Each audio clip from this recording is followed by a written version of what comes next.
Yayasan Melawan Kanker bersama YMKBI dan Dinas Pemadam Kebakaran dan Penyelamatan atau DPKP Banda Aceh menggelar sosialisasi deteksi dini kanker pada pria seperti kanker paru, kanker payudara, dan kanker prostat di kantor Damkar Gucu Inem 28 April 2025 pagi.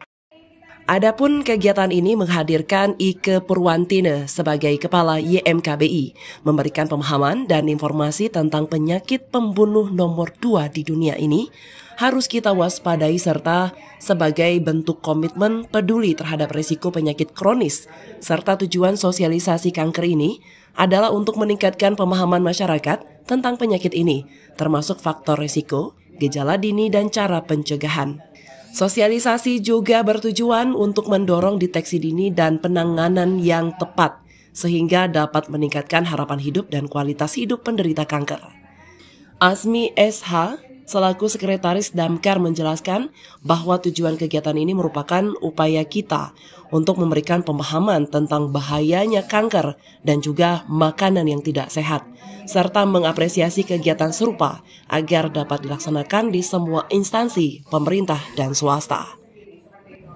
Banyak sekali pengetahuan sudah kita dengar, ilmu informasi yang bisa kita serap. Semoga rekan-rekan semua bisa menjaga untuk supaya ke depan kita bisa hidup lebih sehat. Karena yang namanya sakit itu tidak ada yang enak.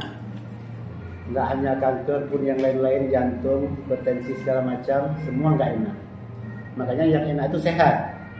Ya, kalau sudah sakit sudah mahal jatuhnya. Jadi sebelum itu terjadi di kita, khusus seperti hari ini yang konsentrasinya ke kanker dan tumor, menjadi pemahaman dan pengetahuan untuk kita semua. Dari Banda Aceh, Agustia, Kanal Inspirasi TV melaporkan.